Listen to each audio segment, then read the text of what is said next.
Madame, Monsieur, vous êtes sur Télé Africa. Merci de reprendre contact et langue avec votre émission du mardi 21h, le grand rendez-vous après une petite pause. On est donc de retour pour vous permettre d'avoir une grille de lecture adaptée à ce qui fait l'actualité dans notre pays. Lendemain de l'organisation d'une campagne référendaire sur 10 jours sur l'ensemble du territoire, mais également dans la diaspora gabonaise consacrée au projet de constitution élaboré par un ensemble de participants, notamment ceux issus de l'ensemble des forces vives de la nation. Projet de constitution soumis donc à l'appréciation des Gabonais qui se sont donc prononcés en toute responsabilité le 16 novembre dernier lors de ce référendum qui a donc vu une victoire écrasante du oui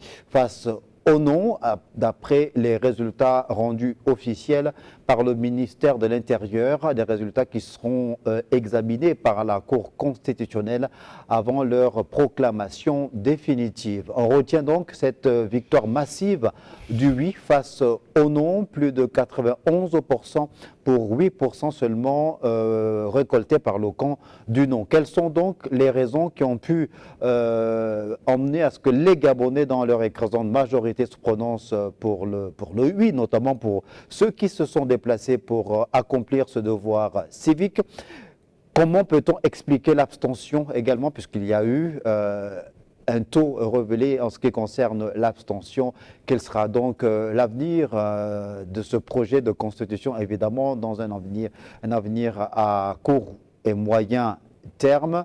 Qu'est-ce qu'on peut tirer comme enseignement après cette victoire écrasante du oui, avec la défaite aussi de certains qui s'étaient érigés dans le landerneau politique comme étant des adversaires farouches opposés au Comité pour la transition et la restauration des institutions et au gouvernement de transition, pour essayer de décrypter cette forte actualité avec la participation effective également de plus d'une trentaine de missions d'observation venues de l'extérieur de Gabon, mais également sur le plan national. On va donc essayer de décrypter cette actualité en rapport avec cette élection référendaire. Et pour en parler dans le menu détail, j'ai le plaisir de recevoir sur le plateau de cette émission Germain Biaoudjou, député de la transition. Bonsoir, Monsieur Biaoudjou. Bonsoir, Monsieur Henri Pambo. Je reçois également sur le plateau Jean-Christian Kombila, journaliste et analyste politique. Bonsoir, Monsieur Kombila. Bonsoir, M. Pambo. Et le bonheur, le plaisir de recevoir pour la première fois dans le cadre de cette émission une compatriote. Elle s'appelle Gaëla Lionel Adabiyogo. Elle est juriste, spécialiste en droit public, mais également spécialiste dans le domaine de la gestion des collectivités locales et des droits de l'homme. Madame Adabiyogo, bonsoir. Bonsoir, Monsieur Snela. Merci beaucoup d'avoir accepté notre invitation de prendre part à cette émission. Avant que d'entrer dans le vif du sujet, en ce qui concerne donc le décryptage des raisons qui ont emmené le oui à être plébiscité par les populations gabonaises, peut-être faire un petit rappel des différents pourcentages compilés par le ministère de l'Intérieur, pourcentages donc fournis notamment par l'ensemble de 9 provinces de Gabon. Et derrière, on revient pour le débat.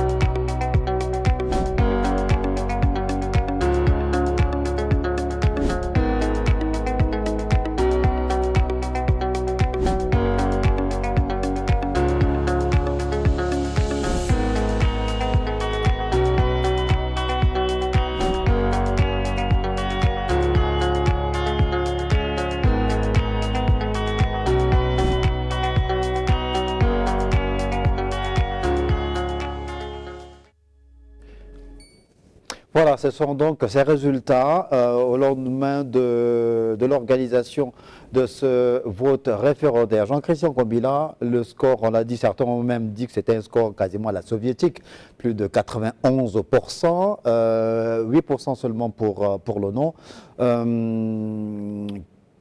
Première observation que vous faites, c'est laquelle? C'est déjà de saluer l'organisation du scrutin, parce que sur l'ensemble du territoire national, la consultation référendaire s'est passée dans un climat globalement apaisé. Il n'y a pas eu d'incident majeur qui ait été signalé. Il n'y a pas eu d'animosité entre les partisans du oui et les partisans du non. Ce sont des Gabonais qui se sont levés en toute responsabilité pour se rendre aux urnes et qui ont donc plébiscité le projet constitutionnel. Ça, c'est la première remarque que je fais. Et la deuxième remarque m'amène à relever que c'est un succès politique, un succès politique d'importance majeure, parce qu'il traduit la volonté collective des Gabonais, n'est-ce pas, de porter le processus transitionnel jusqu'à son terme, et il exprime, n'est-ce pas, la détermination de toute la nation à voir notre pays retrouver l'ordre constitutionnel normal et coller, n'est-ce pas, au calendrier de la transition et qui a été présenté, n'est-ce pas, par le général Brice Clotaire Oligui Nguema et le CTRI, n'est-ce pas, dès le discours d'investiture du président de la transition, chef de l'État. Donc, et ça, c'est la remarque majeure que je fais à ce niveau. Et puis l'autre élément, c'est à la fois relever que ce succès porte l'empreinte personnelle du général Brice Clotaire Oligui Nguema, mais aussi du gouvernement, parce que on sait bien qu'au sein du gouvernement, il y a des personnalités d'obédience politique diverses. On aurait pu penser, n'est-ce pas, au départ qu'il y aurait des positions à la fois controversées au sein de l'exécutif, mais non, on a noté que pour porter ce projet constitutionnel, n'est-ce pas, l'exécutif s'est distingué par une unité à la fois du CTRI, mais également du gouvernement, et tout cela, n'est-ce pas, a permis aux populations, n'est-ce pas, de prendre la pleine mesure de l'importance de ce moment capital et de répondre favorablement à l'appel du chef de l'État. Gaëla Dabiyogo, alors vous êtes juriste, spécialiste du droit public, mais vous êtes là surtout en votre qualité de membre du réseau des observateurs citoyens. Vous avez donc pris une part active sur le terrain durant les 10 jours de campagne référendaire, aux côtés d'autres associations, d'autres organismes venus même de l'extérieur du Gabon pour observer l'organisation de ce vote référendaire. Lorsque Jean-Christian Kombila dit ou loue le fait que le référendum serait passé ou se soit passé dans de très bonnes conditions, est-ce que vous qui étiez sur le terrain pour vérifier ces aspects-là, vous attestez aujourd'hui, 72 heures après l'organisation du référendaum, que de façon globale, ce référendum-là s'est organisé dans de très bonnes conditions? Alors oui, il faut le dire et noter préalablement qu'aucune œuvre humaine n'est parfaite. On a pu bien évidemment sur le terrain être confronté à quelques petites difficultés, mais dire que le processus en lui-même ne s'est pas déroulé dans de bonnes conditions, ce serait faux. Les choses se sont passées majoritairement bien, les procédures ont été suivies. Le processus électoral a suivi son cours de façon normale. Nous n'avons pas décelé dans le cadre de notre mission des anomalies qui mériteraient qu'on les traite d'incidents. Ça veut dire que les bureaux de vote ont de façon globale ouvert à temps, le matériel électoral était bien présent dans les bureaux de vote, c'est bien ça? Oui, les bureaux de vote majoritairement ont ouvert dans les 7 heures qui sont prévues. On pouvait rencontrer quelques retards. On a par exemple un centre de vote Sainte-Lydie où le nom du centre a été changé. C'est un établissement public. Il ne s'appelle plus aujourd'hui Collège Sainte-Lydie. Il s'appelle autrement et ceux qui étaient censés apporter le matériel n'ont pas retrouvé leur chemin. Donc, ça a occasionné un léger retard, ce qui fait qu'il y a des cas comme ça qui ont pu être décelés, mais majoritairement, les bureaux de vote, des retours que nous avons eu des observateurs sur le terrain, ont été ouverts aux heures qui sont prévues par les textes. La petite difficulté aussi qui a pu être la nôtre, on a pu avoir avec Bizango, l'école publique de Bizango, où le centre de vote apparemment pour cette élection n'avait plus été compté parmi les centres où le vote devait se tenir. Les populations sont arrivées, aucune activité, le centre, aucune note de service. C'est là un des incidents que l'on a pu relever et même dans nos communications, ceux qui ont suivi ont pu constater qu'on a communiqué sur cette difficulté où les citoyens gabonais sont arrivés dans le but d'accomplir leurs devoirs citoyens. Malheureusement, ce centre n'était pas ouvert. On a juste pu avoir la remontée de certains agents de forces de défense et de sécurité qui ont fait savoir que la hiérarchie leur a dit que ce centre pour cette élection n'était pas pris en compte. Quelles sont les raisons? Nous n'avons pas encore pu avoir d'explication à cela, mais c'est l'un des rares incidents auxquels on a été confronté en ce qui est de la question de l'ouverture et du processus de vote de cette journée du 16 novembre. D'accord, ça veut dire que le centre dont vous faites allusion a été désactivé pour cette campagne référendaire. Exactement. Et on espère évidemment que le ministère de l'Intérieur donnera toutes les informations utiles pour permettre à ce que les Gabonais qui sont inscrits dans cette circonscription-là puissent accomplir leurs devoirs civiques lors des prochaines échéances, mais de façon globale, évidemment que le scrutin, selon les propos des différentes missions d'observation qui sont venues au Gabon, le scrutin s'est bien déroulé. Là, on est sur les éléments pratiques. On a fait un peu le point sur les éléments pratiques. Mais on va peut-être y revenir avant la fin de l'émission. Germain Biodjou, on est sur ces pourcentages, on a dit, sur les résultats rendus publics par le ministère de l'Intérieur, plus de 91% pour le oui et 8% pour le non. Comment peut-on expliquer cet écart criard entre le oui et le non? D'abord, merci de m'avoir invité.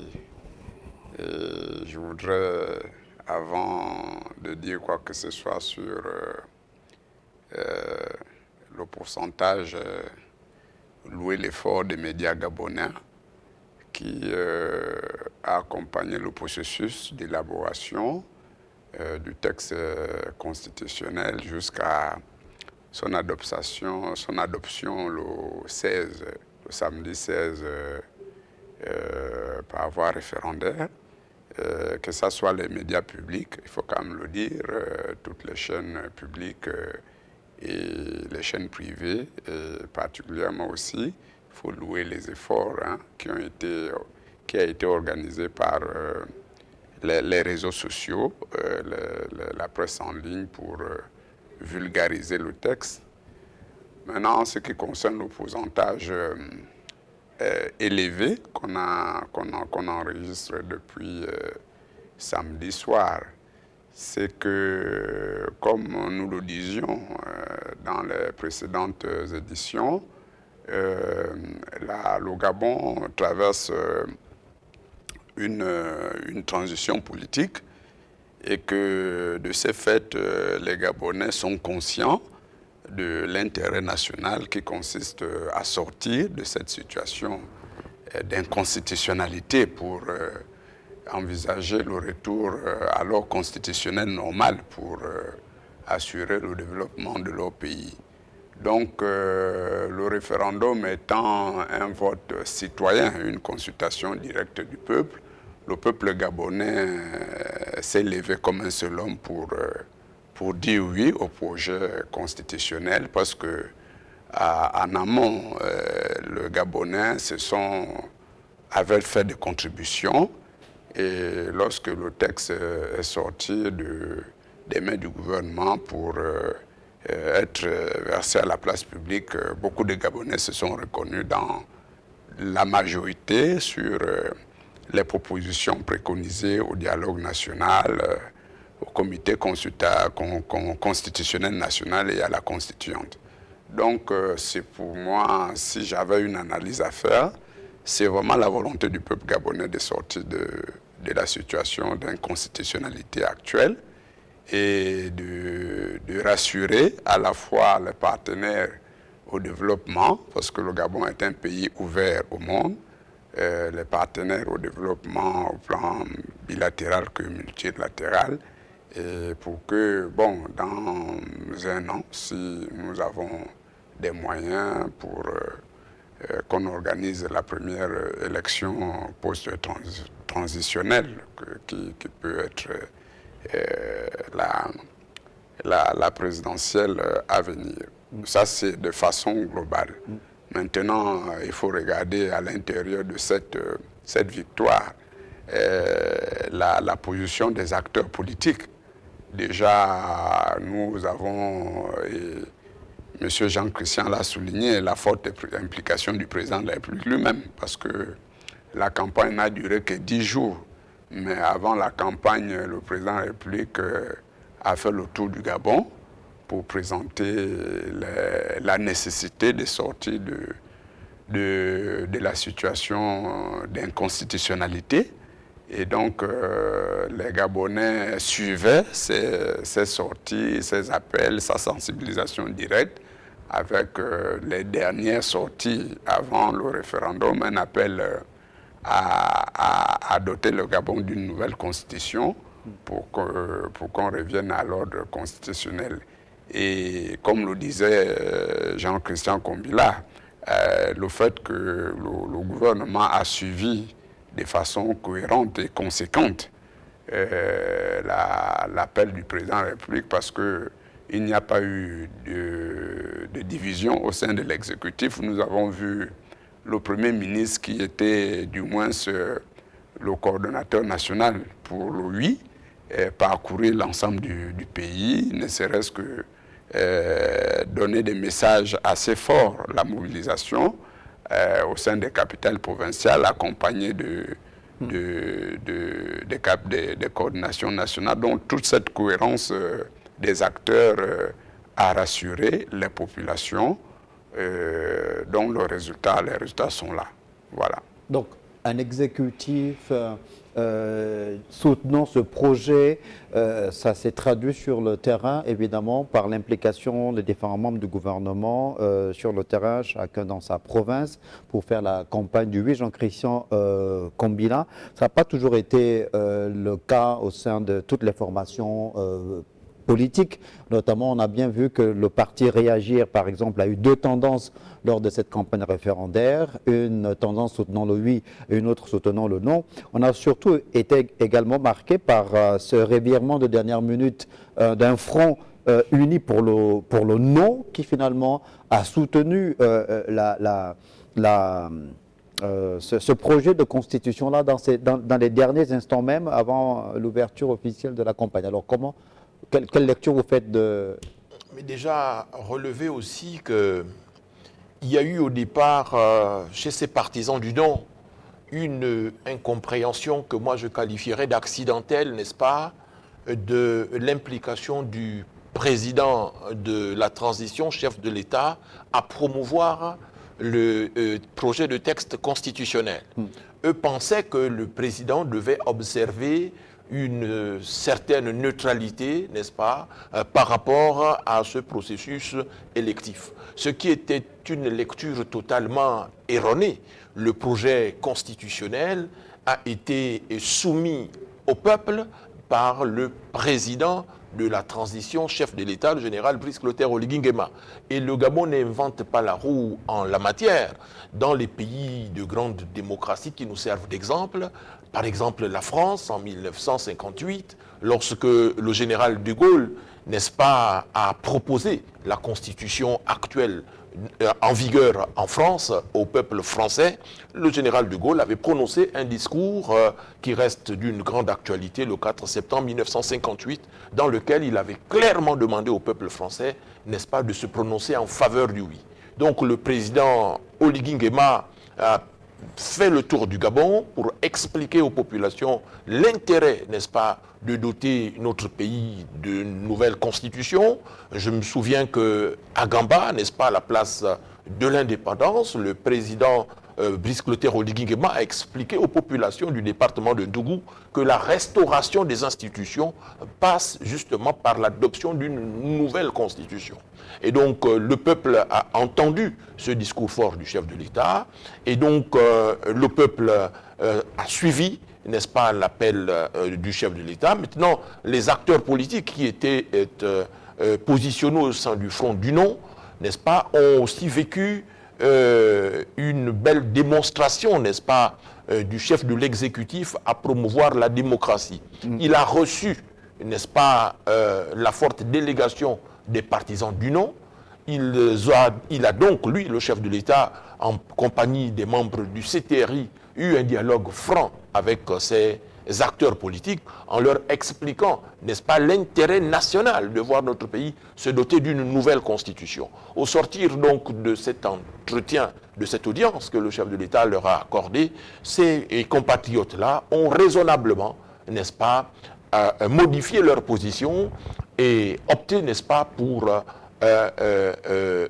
l'appel au oui du chef de l'État, et donc eux aussi ont donc fait ont eu une position publique, n'est-ce pas, montrant qu'elle avait évolué, parce qu'effectivement en politique, n'est-ce pas, il faut avoir le courage. Est-ce que vous pensez que ça a davantage fragilisé le camp du non? Est-ce que ça a fragilisé le camp du non?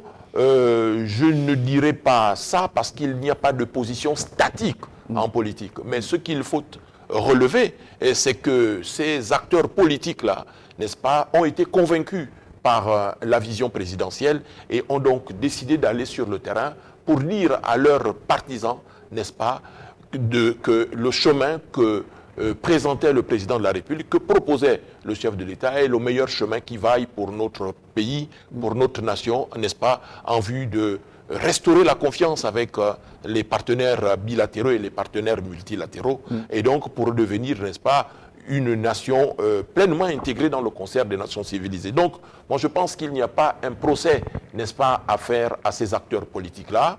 Il faut plutôt saluer leur honnêteté et leur humilité, n'est-ce pas, après l'entretien avec le chef de l'État. Donc, moi je pense que cette victoire du oui est à la fois d'abord la victoire, je l'ai dit, du chef de l'État, mais c'est aussi la victoire du peuple gabonais dans sa grande majorité, parce que lorsqu'on voit les suffrages exprimés, n'est-ce pas, d'une province à une autre, on voit bien que les scores ont franchi la barre des 70-80%, et cela témoigne, n'est-ce pas, du succès politique, n'est-ce pas, de cette opération référendaire. Gaëla Lionel Adabiyogo, alors vous avez participé à ce référendum dans le cadre des missions d'observation, on l'a dit, notamment au sein du réseau des observateurs citoyens. Vous n'entrez pas dans la cuisine interne des différents partis politiques ou des deux camps qui s'affrontaient lors de ce référendum, le camp du oui et celui du non. Mais le camp du non, par exemple, a argué le fait qu'en face, ils avaient des gens qui étaient suffisamment nantis, qui avaient des moyens pécuniaires très importants, une surface financière très importante qui leur a permis de faire une très grande campagne comparativement au camp du non qui était d'ailleurs désorganisé, puisqu'on a vu que certains acteurs du camp du non ont dénoncé le fait qu'il n'y avait pas de coordination, même une coordination nationale pour le non. Est-ce que vous avez ressenti ces disparités-là sur le terrain? Bien évidemment qu'une disparité s'est fait ressentir, mais était-elle réellement due à des raisons pécuniaires? Il faut s'interroger là-dessus, parce que Si on avait eu une coalition de forces, je pense qu'on aurait pu diminuer les difficultés auxquelles on était confrontés. Je pense que ça a souvent été décrié aussi dans le passé pour d'autres élections autres que référendaires. La coalition, l'union, on dit l'union fait la force, et malheureusement on a souvent observé de loin ou de près cette difficulté-là de porter la même voix. Aujourd'hui, s'il faut faire une analyse sur les 91%, je crois que c'est un peu ce que ceux-ci veulent nous enseigner. Il faut porter la même voix, aller dans le sens collectif si on estime que la cause que nous menons est la bonne. Si le camp du non a estimé mener la bonne cause, le camp du non aurait pu ou aurait peut-être dû unir les forces. 100 francs plus 100 francs, ça fait 200. Et si c'est l'argent qui est une difficulté, je pense qu'on peut avancer avec ce peu-là si on s'unit. Donc je pense que pour ces questions-là, ça a été aussi l'un des éléments déstabilisateurs de ce courant de pensée, s'il faut les appeler ainsi pour les deux camps. Alors, j'aimerais bien, Odjou, quand on revient sur les différents pourcentages province par province, il y a un pourcentage qui semble aujourd'hui traduire cette espèce de restauration dans laquelle le Gabon se trouve depuis le 30 août 2023, sur le pourcentage réalisé par la province de la Nyanga. Alors, c'est une province, ceux qui connaissent l'histoire politique du Gabon, évidemment, savent que cette province, pendant plusieurs décennies, est restée un peu sur le banc parce qu'on lui a collé l'étiquette d'être une province, une forme de fabrique des gens réfractaires, d'opposants, ceux qui avaient voté non au référendum de 1958. Alors, on attendait beaucoup du pourcentage qui allait sortir de cette province de la Nyanga, là, 97%. Là, vraiment, on est dans la rupture. Oui. Comment vous analysez je voudrais, avant de me prononcer sur cette question, faire une sorte de phénoménologie, à savoir décrire le phénomène tel qu'il nous apparaît dans la conscience. La phénoménologie, ne soyez pas effrayés par le mot, c'est une sorte de disciplines de philosophie qui décrit simplement les phénomènes tels qu'ils apparaissent.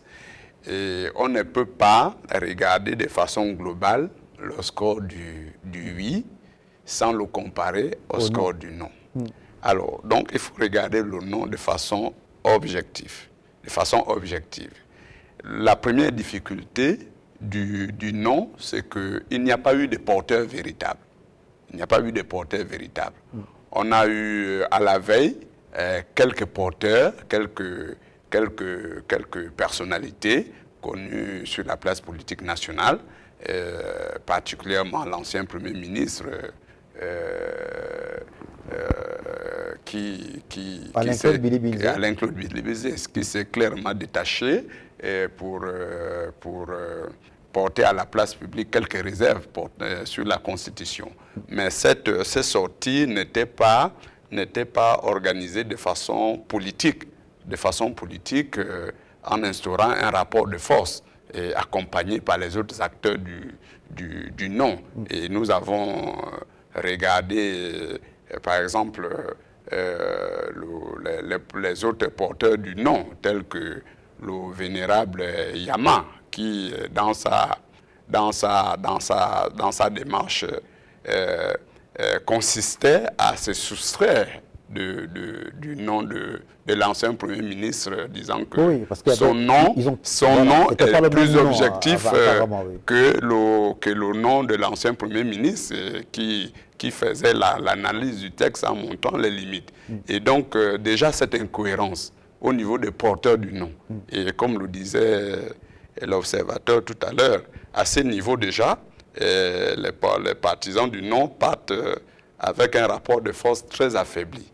Et puis lorsqu'on regarde de façon froide les porteurs du non, portent déjà des stigmates eux-mêmes en tant qu'hommes politiques. Parce que lorsqu'on vient à la place publique pour promouvoir un projet, il faut quand même regarder dans ces états de service.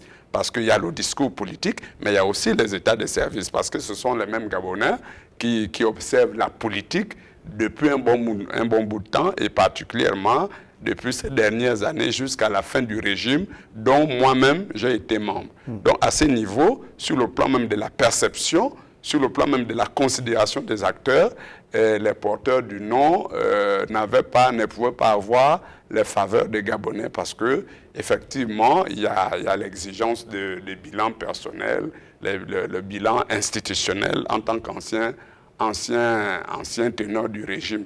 Donc ce sont ces difficultés-là, ces incohérences du point de vue du discours, du point de vue même de l'éthique politique qui ont fragilisé considérablement la perception favorable des Gabonais sur le nom. Bon, maintenant, moi je ne serai pas de ceux-là qui vont soutenir que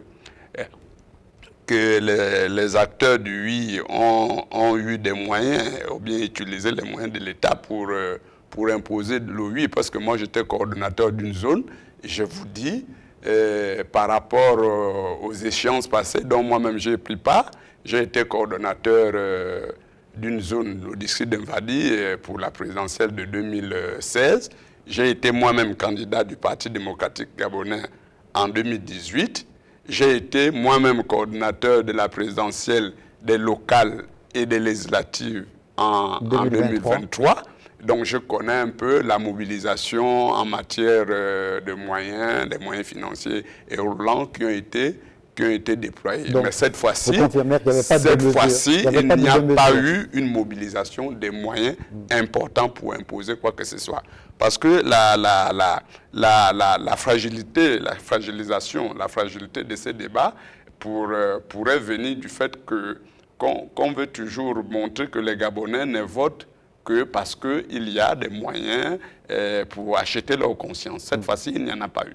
Donc, c'est pour ça que j'ai loué l'effort de vulgarisation et d'appropriation du texte constitutionnel par les Gabonais. Aussi bien le travail qui a été fait par vous-même les médias, et il faut quand même le saluer, aussi bien les hommes politiques que nous sommes, mais surtout les promoteurs eux-mêmes du texte référendaire. D'accord. Et sur l'analyse des pourcentages, notamment la rupture... L'analyse de pourcentage est un point important. La Nyanga, comme vous le dites très bien, depuis le référendum de 1958, a été classé comme une province frondeuse, qui n'accompagne pas les pouvoirs en place, mais en plus, en dehors de la Nyanga, le Wellington aussi, parce que c'est le Wellington qui enregistre finalement le plus grand score, 98%, et le Goué maritime, qui sont des provinces historiquement clivées comme étant des bastions de l'opposition. Le Goué maritime qui vient avec 83%, qui ferme la liste en termes de pourcentage. Donc c'est pour moi une rupture historique que ces provinces ont opérée, parce que effectivement les populations croient à une nouvelle, à la promesse d'une nouvelle façon de gérer le pays. Et lorsque vous regardez la Nyanga, comme le Goué-Vindo, sur le plan des agrégats, sur le plan des indicateurs économiques, présente les indicateurs les plus défavorables en termes de développement. Donc le fait que ces provinces marquent aujourd'hui une rupture, une sorte de l'expression démocratique, dirais, de population, c'est une sorte d'adhésion, une sorte de pari, de contrat tacite qui s'établit entre le peuple et les nouvelles autorités, dans l'espoir que demain sera meilleur qu'aujourd'hui. Donc c'est pour moi des efforts à saluer et des efforts à consolider sur le plan de la gouvernance politique du pays et la gouvernance démocratique. Nous saluons de ce fait les acteurs politiques, notamment l'action offensive du ministre Jonathan Inyumba, qui j'imagine, s'est réellement impliqué pour que la Nyanga, avec les équipes, essaie de se repositionner politiquement, parce que l'enjeu du référendum est bien politique. Et vous avez vu la grande différence affichée par le Wellington, qui a été porté par le Premier ministre, non seulement en tant que coordonnateur national, mais aussi natif du Wellington. Donc ce sont ces choses-là qu'il faut réellement décrypter pour comprendre les vrais enjeux au-delà de l'enjeu national. Et on a vu évidemment la mobilisation, comme vous le disiez déjà, de l'ensemble des membres du gouvernement sur le terrain pour faire la promotion de ce projet de constitution. Je me perds un peu sur les caméras. Ce projet de constitution dans la Nyanga, notamment dont le président provincial, je pense, était le ministre Ulrich Manfumbi, entouré. Voilà, Ulrich Manfumbi entouré de toutes les hautes personnalités politiques de cette province qui étaient sur le terrain. Alors, avant l'émission, on a fait un micro-trottoir, donc, pour une Vox Populi, pour essayer d'avoir la réaction des Gabonais sur ces résultats, l'élection référendaire organisée le 16 novembre dernier. C'est donc là la rubrique Vox Populi.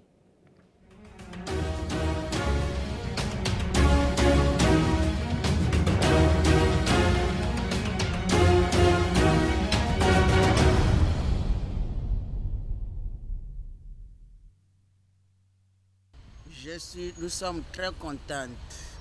Toute ma famille, dans ma maison, nous sommes au nombre de 10, les enfants, les petits-fils, mon époux. Nous avons voté le oui. Parce que le oui, quand il est venu, il a vu que les Gabonais souffraient. Comme il a répondu au père des Gabonais, Dieu que nous avons fléchi nos genoux par terre, Dieu a touché son cœur, il est venu nous enlever en Égypte, là où nous étions. C'est pour cela qu'on les appelle le Moïse. Nous sommes nos Moïse qui sont venus nous enlever là où nous étions. Et nous sommes très contents et contentes de cette libération-là. Et il faudrait que papa pense aux vieilles femmes de 3e âge. Comme nous sommes comme ça là. On ne travaille pas, on n'est à rien, on dort dans les taudis. Dans les vieilles maisons, on prend seulement les draps, on met sur les murs pour que les gens ne voient pas les lits. Donc il faut que papa pense à nous. Hein, les enfants, il faut que dites à notre fils de penser à nous. On connaît que nous sommes beaucoup. Un seul doigt ne lave jamais la figure, mais il va se débrouiller. Il a dit, quand il est venu, le premier jour, il a dit que les Gabonais et les Gabonaises souffrent. On a dit oui. Donc il n'a qu'à tenir cette parole-là. Nous souffrions. Merci.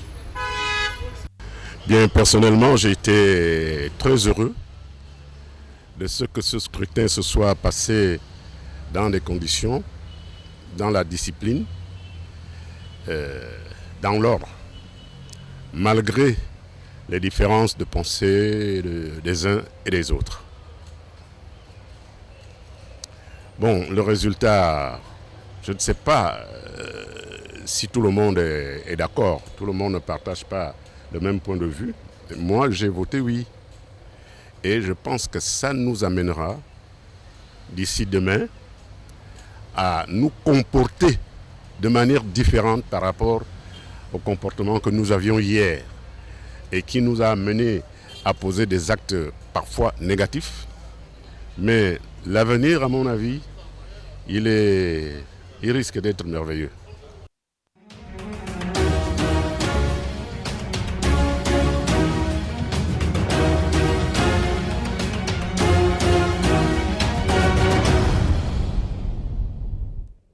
Voilà, à l'instant, le regard, la réaction des Gabonais sur ce vote référendaire. Jean-Christian Komila, vous venez donc d'écouter les Gabonais qui se sont prononcés sur le résultat annoncé par le ministre de l'Intérieur en rapport avec cette élection référendaire. Globalement, ils sont satisfaits, ils sont en phase avec les pourcentages qui ont été rendus publics. Ils sont satisfaits du résultat global de cette consultation référendaire, mais surtout ils se projettent dans l'avenir parce que nous avons écouté là une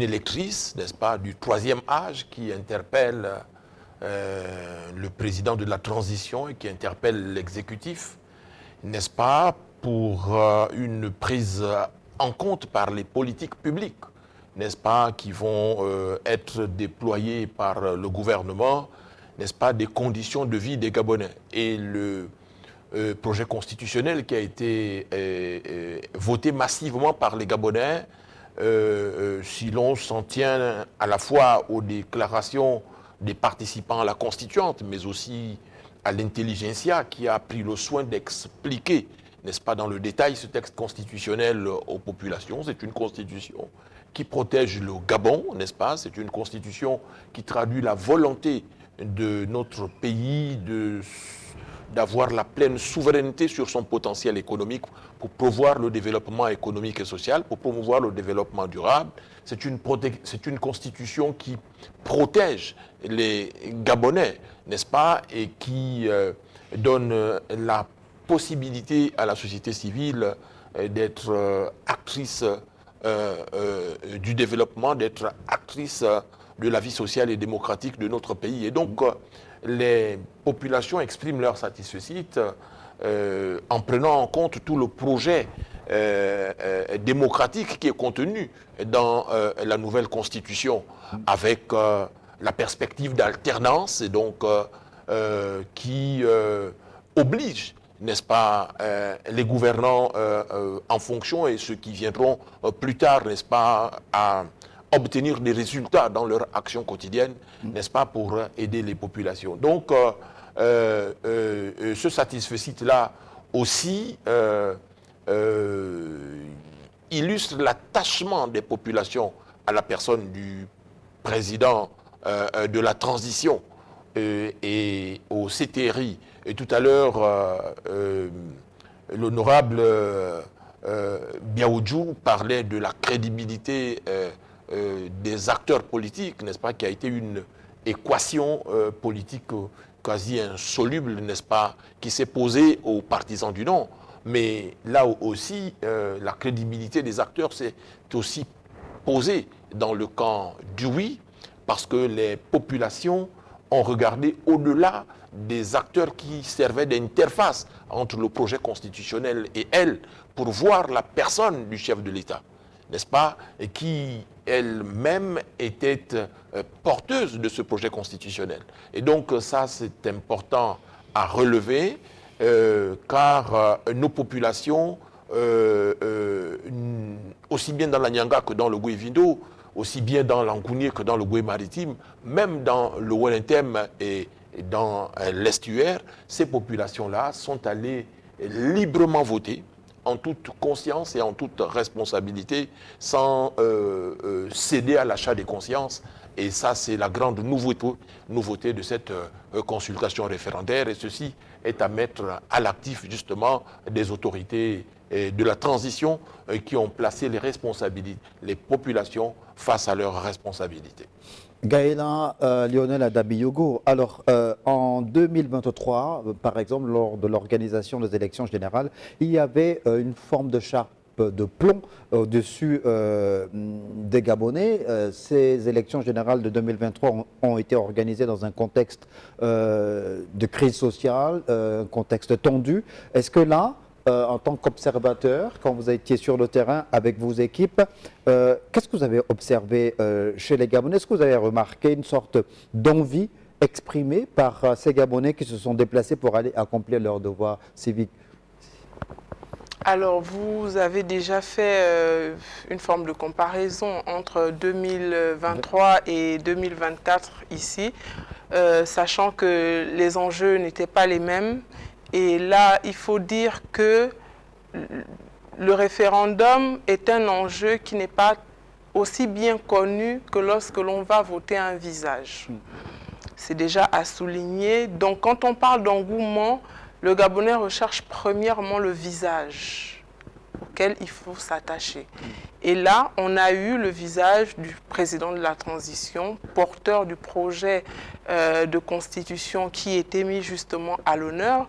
Et là, c'était le visage auquel les Gabonais s'accrochaient parce que tous les Gabonais n'ont pas forcément la science de ceux qui ont porté les débats. Nous avons lu et écouté notre chère maman qui s'est exprimée ici. Comme l'a dit mon aînée, elle s'est projetée dans l'avenir parce que c'est ce groupe-là aussi de ceux qui écoutent ce que nous leur disons et sur la base de ce qui leur est dit, s'orientent vers une position. Ils ont écouté et les communications faites sont la résultante de ce qu'ils ont écouté. On leur a promis un Gabon meilleur qui sortirait de cette constitution. Et donc, ils disent oui, on a voté la constitution, nous attendons désormais le Gabon meilleur auquel nous aspirons et que vous nous avez garanti que nous obtiendrons si nous passons cette étape du processus de transition dans lequel nous sommes. Et c'est ce qui s'est fait constater, c'est ce que nous aussi nous avons pu observer sur le terrain, cette volonté-là de se dire, pour beaucoup de moments, qui vont dire oui, moi je m'en vais voter au Ligui, je vais voter le président, il nous a sortis de l'Égypte, il nous a emmenés vers la terre promise. Donc c'était grosso modo cette réalité-là qui était dans les quartiers. Donc en fait, elles ont fait le lien entre le président de la transition, porteur du projet de constitution, évidemment, et cette constitution-là, en fait. C'est bien ça. C'est bien ça. Germain Biaodjou, alors, il y avait une inconnue comme lors de toute organisation d'un vote. Ce n'est pas l'apanage du Gabon, c'est dans tous les pays du monde, c'était le taux de participation ou l'abstention. Alors le taux de participation, il est en dessous des 60%, et un peu plus de 50%, le taux de participation. 53% de taux de participation. Alors est-ce qu'on le regarde comme le verre à moitié vide ou à moitié plein? Avant que de me prononcer sur cette question qui mérite un décryptage global, je voudrais quand même revenir sur le reportage qu'on vient de suivre, qui est un reportage très saisissant. On a vu trois catégories de Gabonais, de citoyens, deux messieurs qui ont parlé avec technicité, et on a reconnu pour certains qui les ont côtoyés dans leur vie l'ancien Thomas de Bouillon, qui est un ancien gouverneur, un ancien haut commis de l'État. Et puis une maman qui a parlé vraiment avec le cœur pour souligner la dimension divine et même spirituelle de l'acte qui s'est passé le 16, qui est un continuum. Lorsqu'on écoute bien, lorsqu'on fait une sorte d'herméneutique, lorsqu'on fait un lien, une sorte d'interprétation, qui est un continuum de l'action salvatrice et salutaire du 30 août, pour montrer qu'effectivement, le CTRI, sous la houlette du général des brigades Brice Clotaire Oligui Nguema, se constitue en groupe salvateur, c'est-à-dire sortir le peuple d'Égypte, l'Égypte qui symbolise dans le monde spirituel, pour ceux qui sont des traditions chrétiennes, la domination, donc le règne du mal, le règne de l'oppression, un lieu de souffrance. Mais ce symbole est tellement fort lorsque ça vient d'une personne de troisième âge et qui fait un lien vraiment étroit entre cet acte et l'acte du référendum, qui donne au CTRI l'instrument politique majeur, c'est-à-dire la Constitution, pour relancer le pays, pour viser les lendemains meilleurs économiques, politiques, où il y a la garantie des droits et libertés des Gabonais, la prise en charge de personnes vulnérables comme les personnes de troisième âge. Et elle chute par dire que nous espérons que cet élan de sortie de l'Égypte va se concrétiser dans les tout prochains jours par la prise en charge des personnes de troisième âge. Et lorsque nous regardons certaines dispositions de la Constitution, il y a abondamment des dispositions qui mettent un accent sur la protection des droits, comme le disait mon frère Jean-Christian Kombila, notamment la souveraineté du peuple gabonais sur les ressources naturelles qui ont fait l'objet d'un pillage et une exploitation de façon à géométrie variable et sans retour sur le financement des projets communautaires pour le développement local. Donc, c'est des problèmes importants. Elle l'a dit avec le cœur, mais lorsqu'on regarde vraiment la profondeur des dispositions, la question de l'accès à la propriété a été soulignée dans la Constitution, la prise en charge des personnes vivant avec un handicap, la prise en charge de l'enfant, la scolarisation. L'État a l'obligation désormais, et c'est de façon constitutionnelle, d'accompagner les familles. Donc, c'est toutes ces choses-là qu'il faut regarder lorsque l'État s'emploiera à mettre en place tout le bloc de constitutionnalité qui sera composé de lois particulières, des lois organiques, des lois ordinaires et des lois sectorielles pour régir, organiser les politiques publiques. Donc, c'est une dimension importante à souligner. Maintenant, j'en viens à la question du taux d'abstention qui a été le véritable adversaire du projet référendaire. Et je disais par ailleurs, lors de mes entretiens avec l'Union européenne, avec qui je me suis entretenu ce matin avant de venir, et le problème de l'abstention au Gabon est lié à plusieurs faits. Le premier fait, c'est que le fichier électoral actuel n'a pas été réellement toiletté. Parce que pour nous qui avons été sur le terrain, nous avons découvert que dans le fichier actuel, il y a encore de la présence des noms des décédés. Et lorsque vous regardez, c'est un facteur important qui varie d'une zone à une autre.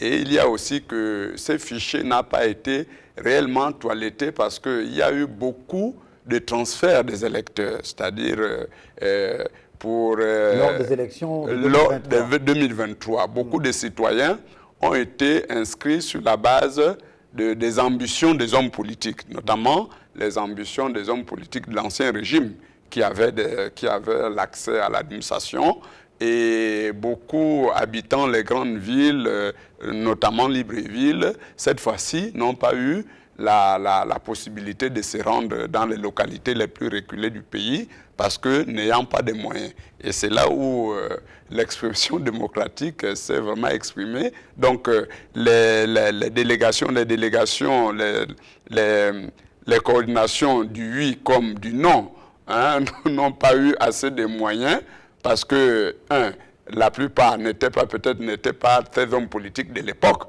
qui avaient inscrit les citoyens selon leurs appétits pour gagner les élections. Donc c'est un facteur important à souligner et lancer un appel pressant au ministère de l'Intérieur pour un réel toilettage de ces fichiers électoraux parce que ça y va de la crédibilité des élections. Ça y va de la crédibilité des élections. Il faut le faire le plus urgent possible et de façon rationnelle.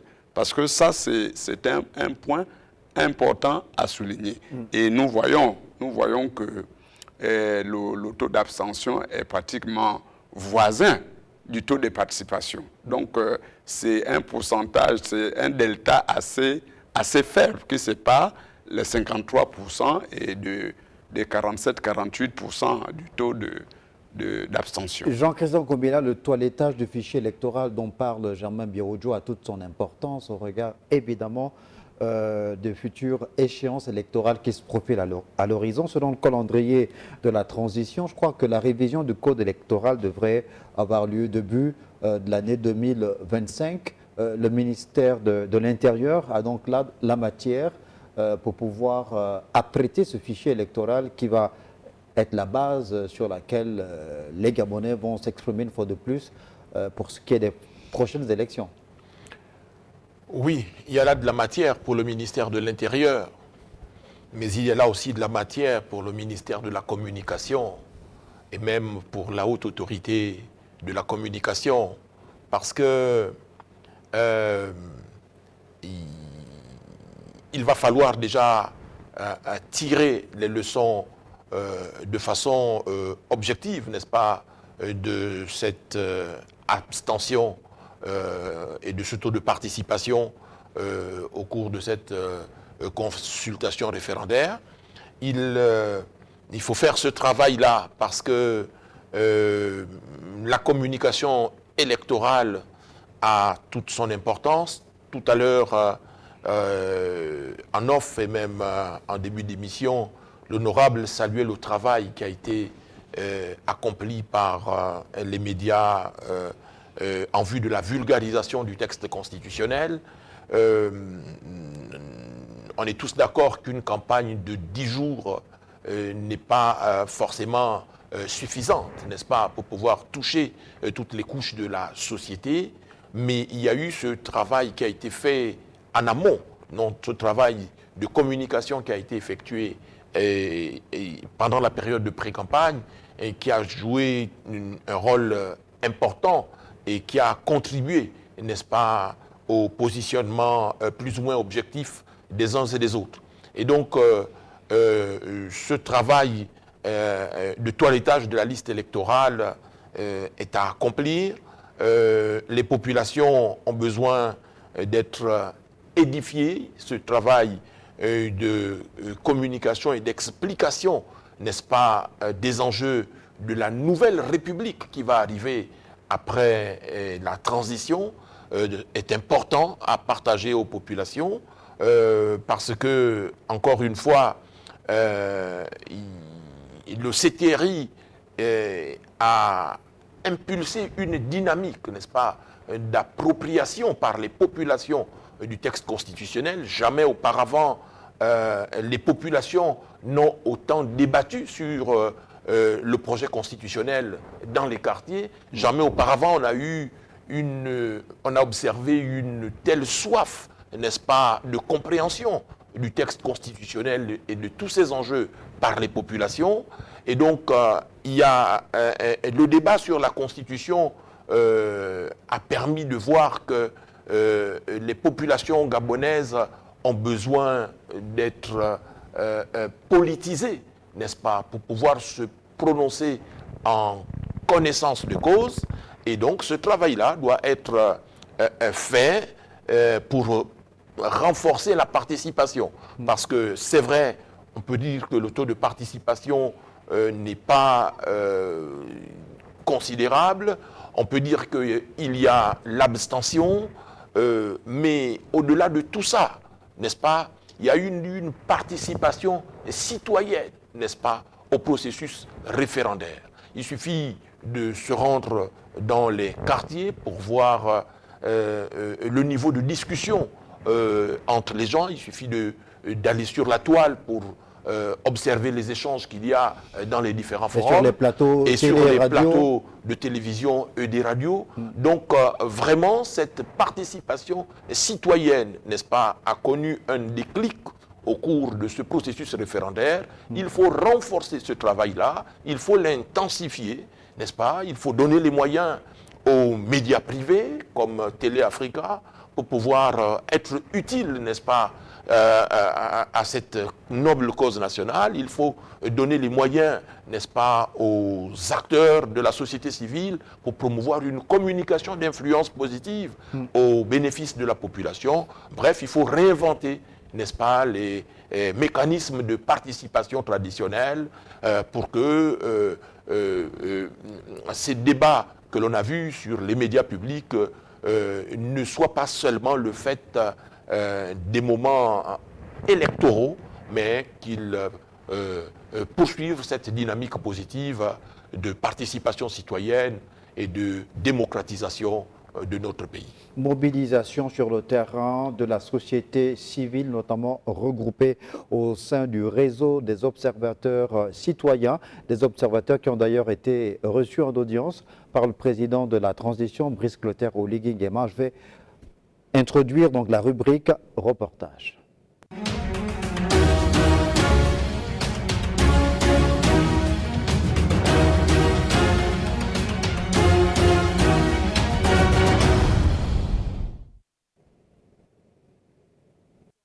Du scrutin référendaire du 16 novembre, plusieurs organismes internationaux et nationaux ont été reçus par le président de la transition. Ces derniers sont venus revisiter le déroulement du scrutin. Et tour à tour, en tant qu'observateurs, nous avons donné nos impressions. Nous avons vraiment félicité le ministère en charge de l'Intérieur et de la Sécurité pour le professionnalisme qui a eu à effectuer un travail remarquable de l'avis de tous les observateurs.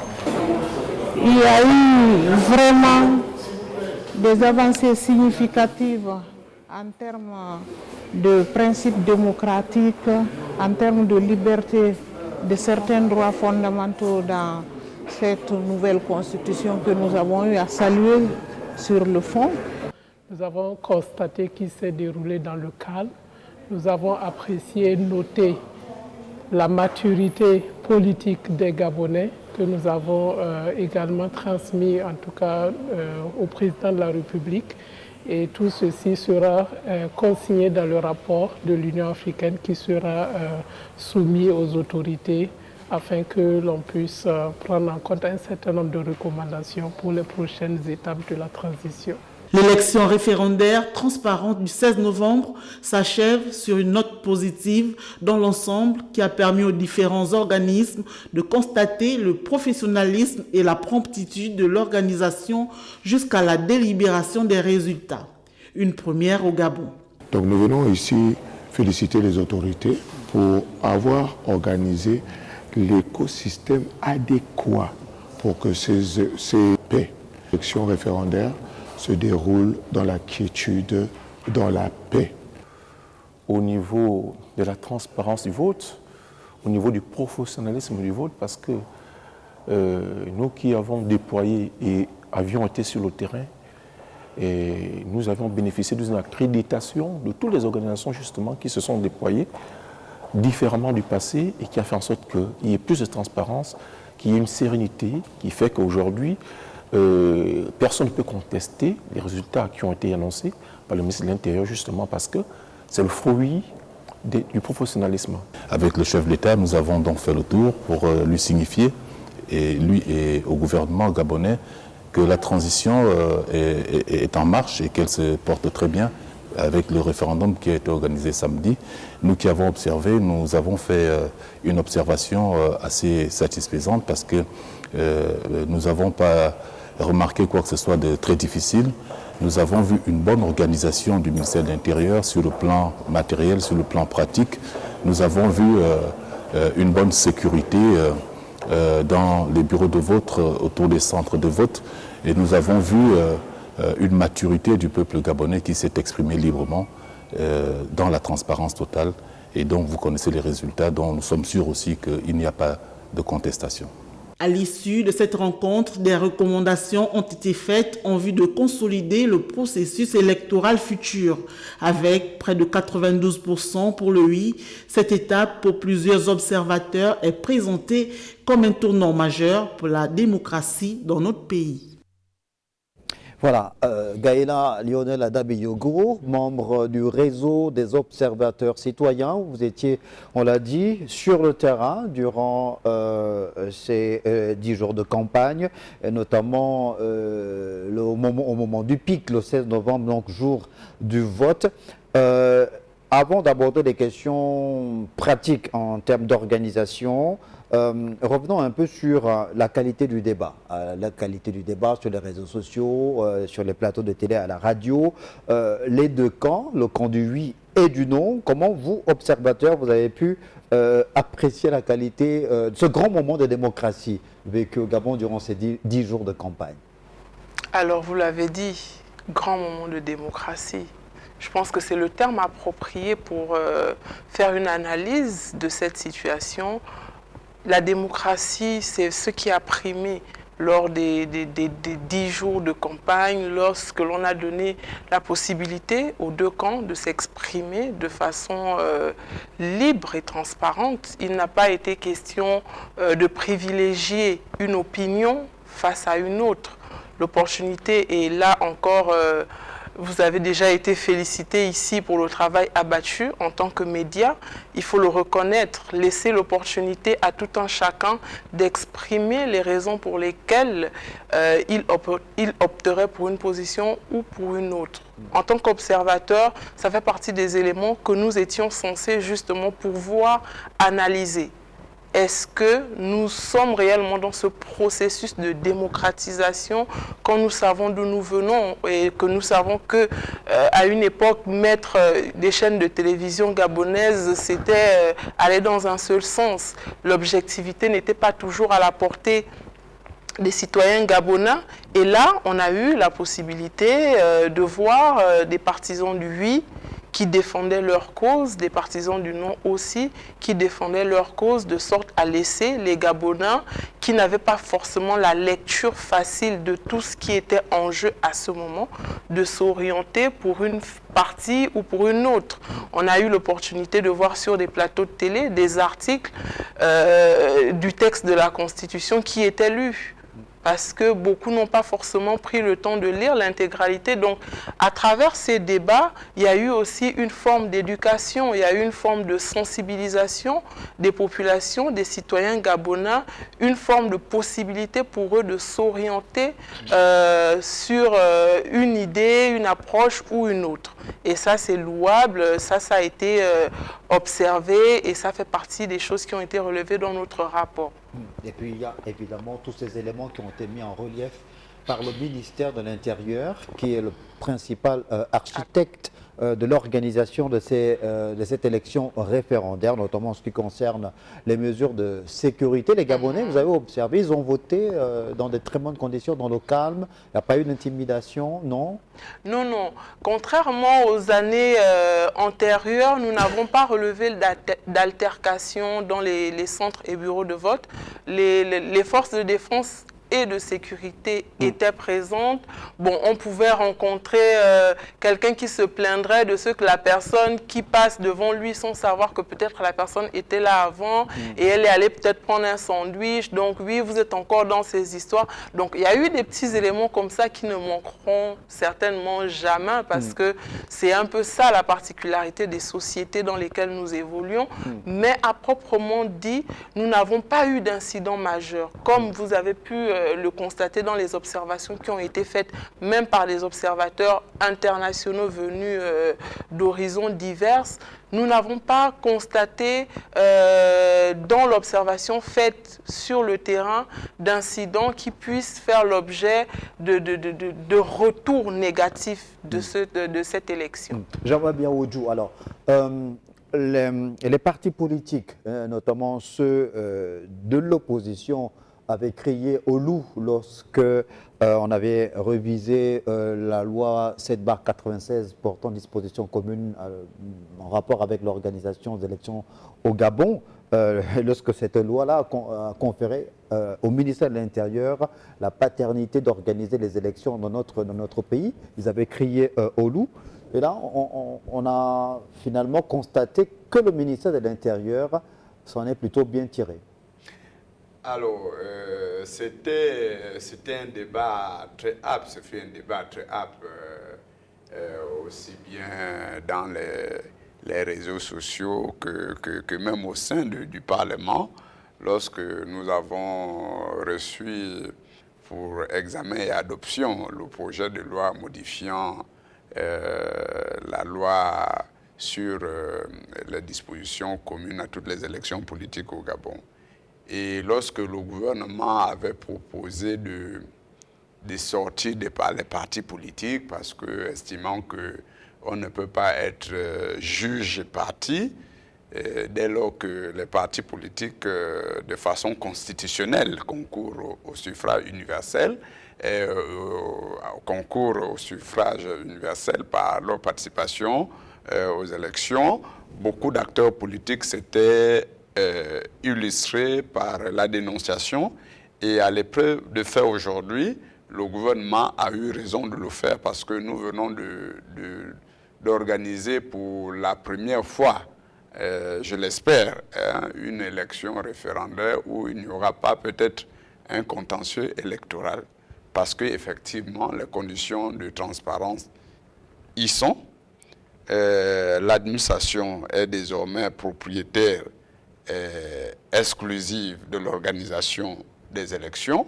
Et donc, au nom de la neutralité administrative, du moins le caractère apolitique de l'administration, on peut aisément dire qu'il n'y a plus de raisons que l'on connaisse des lendemains électoraux contestés où il y a un fort contentieux. Et nous soulignons, et ça c'est le cas de le dire aussi, le retour des observateurs internationaux. Parce que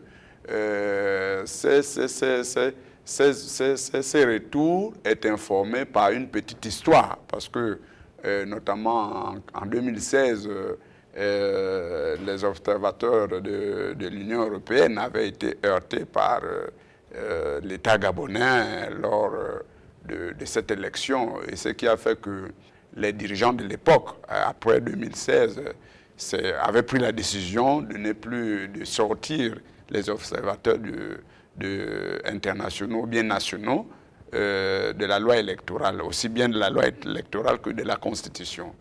Et avec la réforme du code électoral qui a organisé le référendum, le retour des observateurs crédibilise aujourd'hui ce processus et nous venons de suivre avec limpidité la description faite par notre compatriote ici sur le plateau qui a montré que de façon globale, il n'y a pas eu d'irrégularité susceptible d'entacher la crédibilité du vote, nonobstant les petites revendications dues aux humeurs, dues à l'œuvre humaine. Donc pour moi, c'est un motif de satisfaction sur ce point.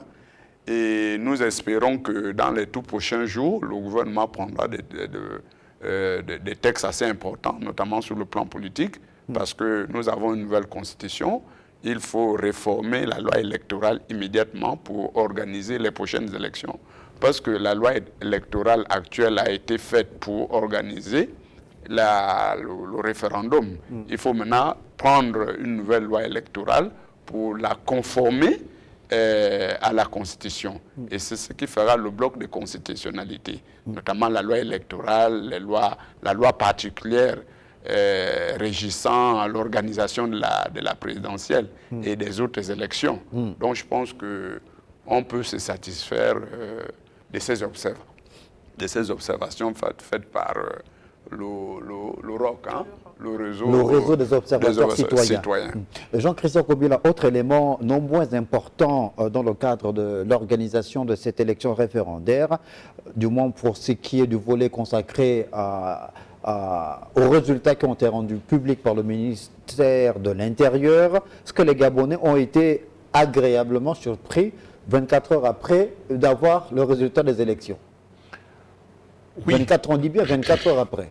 Oui, la promptitude avec laquelle le ministre de l'Intérieur, M. Herman Imongo, a rendu ses résultats officiels est en soi un acte politique refondateur, n'est-ce pas, de la nouvelle République gabonaise que tous appelons de nos voeux. C'est un acte politique en rupture avec ce que l'on a observé dans un passé récent. Et donc cela a amené les observateurs internationaux qui ont été conviés à prendre part à ce scrutin référendaire apporter une appréciation positive, n'est-ce pas, sur la volonté politique affichée par le chef de l'État, le général Brice Clotaire Oligui Nguema, le CTRI et le gouvernement, n'est-ce pas, de voir le Gabon retrouver l'ordre constitutionnel normal. Et nous venons de suivre là aussi le reportage au cours duquel le chef de l'État a reçu en audience tous ces observateurs internationaux et nationaux. Oui. C'est de bon augure pour l'avenir. Et cela nous permet de relever la volonté et même le volontarisme politique qui caractérise les plus hautes autorités de l'État depuis l'avènement de celle-ci à la tête de l'État. Le président de la République a pour credo l'inclusion. On a bien vu que depuis le début de la transition, la participation de toutes les forces vives de la nation a toujours été le credo du chef de l'État. L'ouverture, n'est-ce pas, de notre pays au reste du monde a toujours été, n'est-ce pas, son cheval de bataille. Et là, on a bien vu qu'il y a les observateurs de l'Union africaine et même de l'Union européenne. Il y a là cette volonté de voir notre pays réintégrer la grande famille de l'Union africaine. Et donc, ces observateurs sont venus, ils ont été reçus par le chef de l'État, ils ont parcouru le pays, ils ont touché du doigt l'organisation pratico-pratique de la consultation référendaire, et leur rapport édifiera, n'est-ce pas, la commission de l'UA et même l'ensemble de nos partenaires multilatéraux sur vraiment la détermination des autorités de la transition à voir le Gabon réintégrer le concert des nations civilisées. Et donc tout ceci est à mettre à l'actif des plus hautes autorités de l'État. Tout ceci est à mettre aussi à l'actif de la classe politique gabonaise et même à l'actif de l'ensemble du peuple gabonais qui regarde aujourd'hui dans la même direction. Et pour terminer sur ce chapitre-là, permettez que je dise que l'exemple vient toujours de là-haut. Le ministre Herman Imongo était attendu au tournant. C'était là aussi un grand test pour le ministère de l'Intérieur, n'est-ce pas, qui est aujourd'hui, n'est-ce pas, le grand Manitou de l'organisation des élections politiques dans notre pays. Et donc, ce test-là a été une réussite totale. Et il faut donc féliciter tous les fonctionnaires du ministère de l'Intérieur qui ont été associés, n'est-ce pas, à l'organisation de cette consultation référendaire. Et il faut souhaiter, n'est-ce pas, que cette dynamique positive soit renforcée et que le meilleur soit à venir. Un test grandeur nature en cette période d'exception au Gabon, c'est l'une des séquences les plus importantes, on l'a dit, inscrites dans le calendrier de la transition en République gabonaise depuis le 30 août 2023. À noter évidemment le satisfecit des missions d'observation internationales mais également nationales. On s'est également félicité de la qualité du débat sur le plan de la communication, sur le plan de la démocratie, avec évidemment la commission d'égal accès dans les médias du service public mise en place par la haute autorité de la communication qui est le principal artisan de l'organisation de ces grands débats qui ont été vécus dans les médias du service public, notamment Gabon Première et Gabon 24, donc la haute autorité de la communication qui, à ce niveau-là, a une fois de plus été au rendez-vous des exigences imposées donc par le calendrier électoral. Alors, on poursuit l'émission pour cette fois-ci introduire, je pense, la dernière rubrique de notre émission. Non, l'avant-dernière rubrique, ce sera la rubrique Politique 2.0.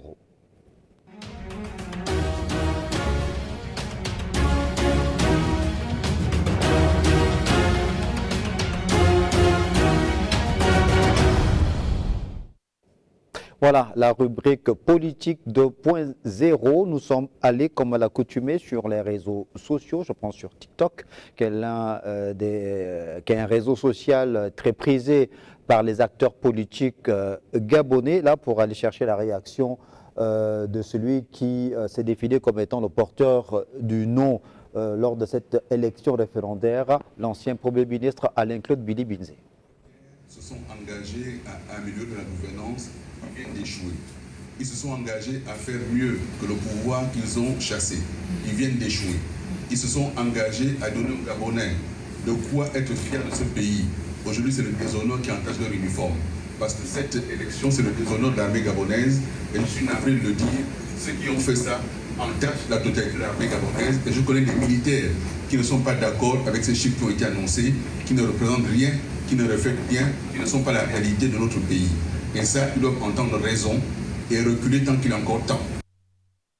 Germain Birodjou, réaction, on va dire quelques heures après l'annonce des résultats par le ministère de l'Intérieur d'Alain-Claude Billy-Binze. Est-ce que là, vous dites simplement, il est dans son bon rôle?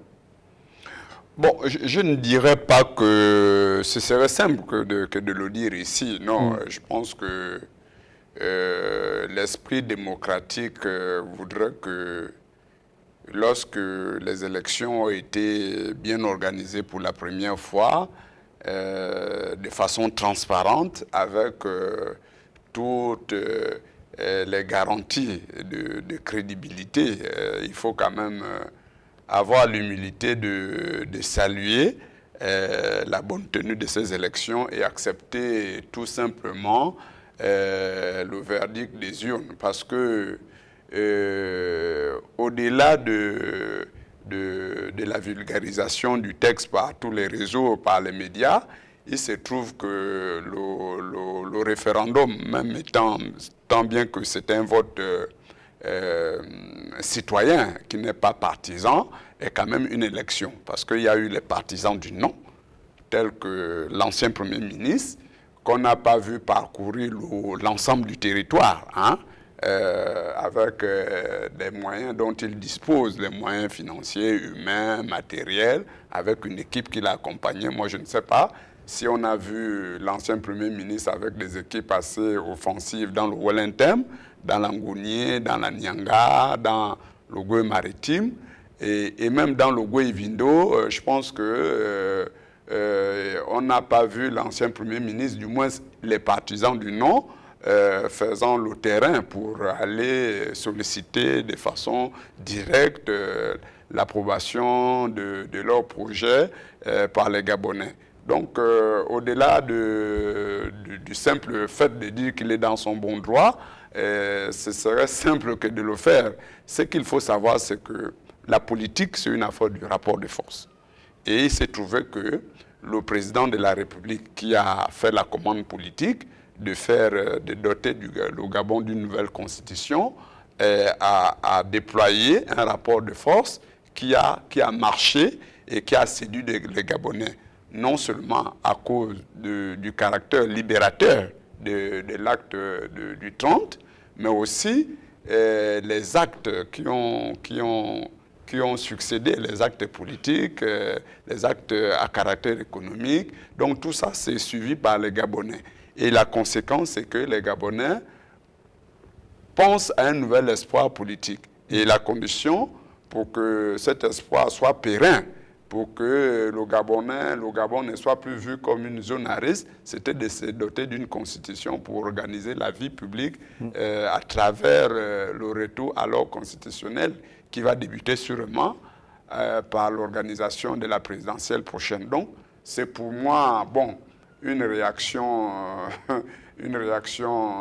d'homme politique, parce que lorsqu'on a regardé les partisans du non, donc principalement le Premier ministre Alain-Claude Billy-Binze, j'ai eu comme l'impression que ce n'est pas tant le non que les acteurs voulaient imposer, mais c'est aussi la façon de montrer qu'il n'y a pas que les acteurs de la transition des organes de la transition qui doivent survivre après la transition. Donc, il y a la question de la survie politique après la transition. Donc, c'est une façon d'organiser la trajectoire politique parce que dans la Constitution, nous avons aujourd'hui des dispositions qui garantissent les meilleurs auspices aux opposants, donc le leadership du camp de l'opposition.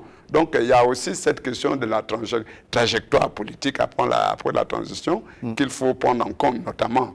Il serait contradictoire si on n'a pas un esprit démocratique assez aiguisé, assez organisé d'accepter les élections de façon directe. Il faut être dans des grandes démocraties pour que le vaincu accepte d'être battu dans des conditions transparentes. Donc je pense que nous allons regarder l'évolution du débat politique après la promulgation du texte constitutionnel. Et avant de faire un dernier tour de table, on va introduire la dernière rubrique de l'émission et tout de suite derrière, ce sera la conclusion en moins d'une minute à chacun des trois pour vous permettre évidemment de conclure la rubrique « Que dit le quatrième pouvoir ?»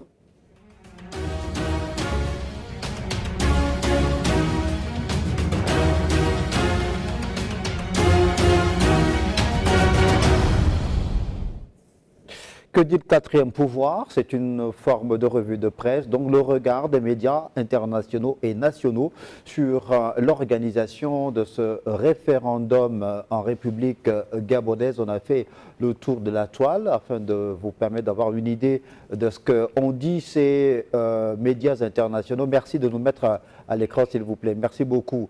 Donc, cette revue de presse avec TV5 Monde qui titre référendum sur la Constitution au Gabon, victoire massive du oui selon les résultats provisoires. Donc, TV5 Monde qui a fait écho, évidemment, qui a tenu à relayer également cette information. France Info, référendum sur la Constitution au Gabon, près de 92% pour le oui selon les résultats provisoires. Là, ça nous montre évidemment tout l'intérêt suscité par l'organisation de ce vote référendaire au Gabon en cette campagne, en cette période de transition. Radio France Internationale, Gabon, après le oui massif au référendum constitutionnel, le pouvoir savoure sa victoire, évidemment, puisque le camp de oui l'a remporté.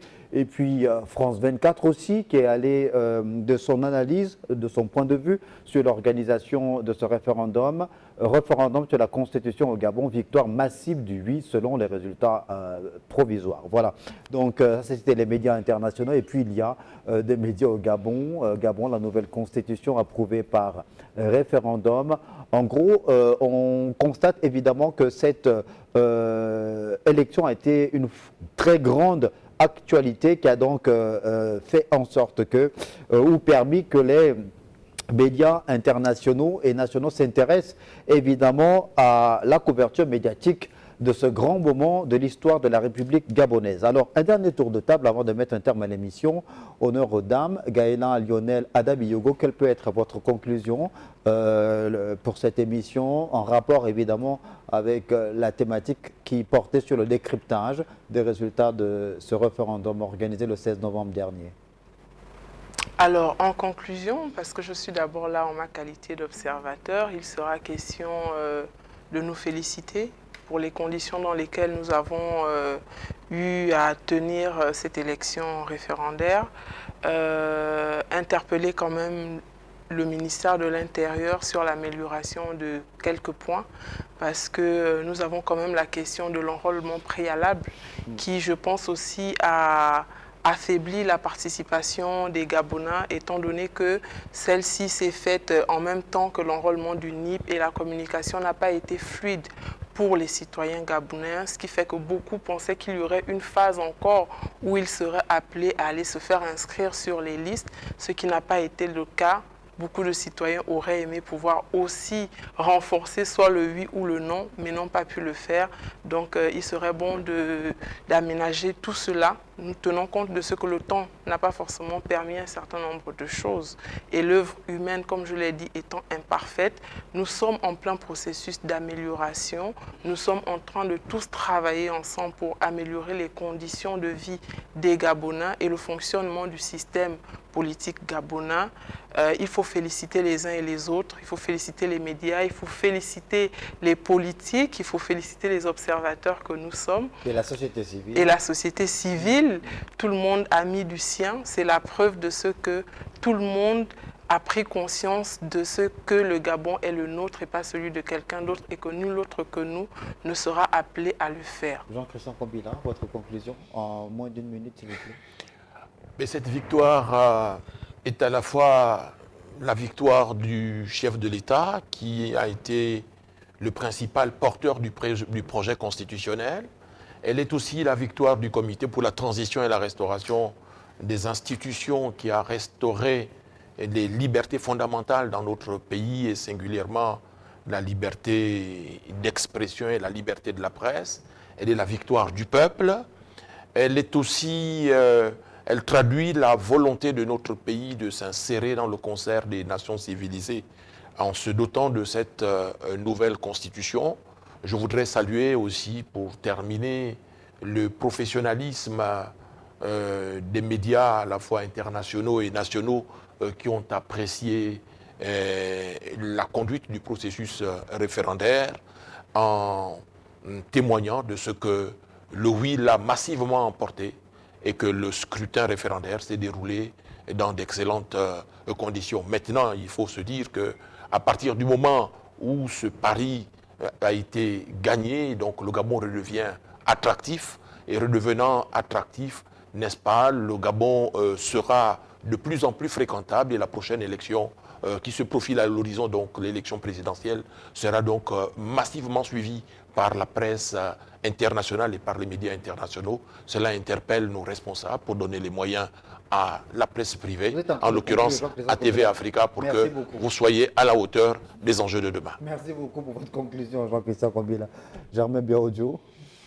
Bon, je voudrais d'abord saluer cet atelier d'évaluation pour féliciter tous les acteurs qui ont participé à l'organisation du référendum qui, pour la première fois, constitue une élection assez crédible et transparente. Vraiment saluer le leadership du chef de l'État, de son gouvernement, l'implication des médias pour reprendre l'itinéraire de mon frère Jean-Christian Kombila, l'action de la société civile et des observateurs internationaux, et appeler davantage à la responsabilité de tous les acteurs cités pour les préparatifs de l'élection présidentielle qui va mettre un terme à la transition, avec un focus sur le rôle du ministère de l'Intérieur, déjà pour préparer et présenter au Parlement les lois qui concernent les élections, notamment la révision, comme je l'ai dit, du code électoral, avec des textes particuliers sur l'organisation de la présidentielle qui fixe les modalités. Donc, très vite, appeler tout le gouvernement et les institutions à déjà mettre en place tout le bloc de constitutionnalité pour qu'on organise au mieux les futures échéances. Je vais également terminer par un appel aux acteurs du non, pour dire que l'élection s'est bien passée, il faut cultiver l'esprit démocratique. Lorsque on gagnerait à être pas un perdant, mais un démocrate qui salue la victoire telle les chiffres tels qu'ils sont sortis de façon transparente des urnes, parce que c'est la volonté du peuple gabonais. Parce que nous avons aujourd'hui des résultats globaux, province par province, et lorsque le ministère de l'Intérieur aura publié les élections de façon détaillée, parce que ça, c'est des chiffres globaux. Vous verrez bien que certains acteurs du oui n'ont même pas pu imposer le non dans leur propre bureau de vote, parce que c'est aussi ça le rapport de force. Les acteurs du non ou du oui? Du non. Du non n'ont pas pu imposer leur rapport de force dans leur propre bureau. Donc avant de parler de façon globale, il faut aussi regarder de façon détaillée. Et je pense que lorsque on aura tous les résultats bureau de vote par bureau de vote, on pourra mieux évaluer. Parce que nous qui sommes sortis de l'intérieur du pays, nous avons pris le temps de regarder bureau par bureau, là où chacun de nous a voté, quelle a été la physionomie des résultats. Donc j'en appelle à la modestie, à l'acceptation des résultats. Merci Germain Biaoudjou pour cette conclusion. Merci à tous les trois, à vous Gaëla, Lionel, Ada Biyogo d'être passé. Alors, vous m'avez dit Ada Biyogo, ça c'est le prononcé, c'est pas détaché. Merci beaucoup d'être passé sur le plateau de Télé-Afrique. On espère vous retrouver prochainement sur nos antennes pour prendre part à d'autres débats. Ainsi se referme donc cette émission, 21h, le grand rendez-vous. On se retrouve mardi prochain à la même heure, s'il plaît à Dieu.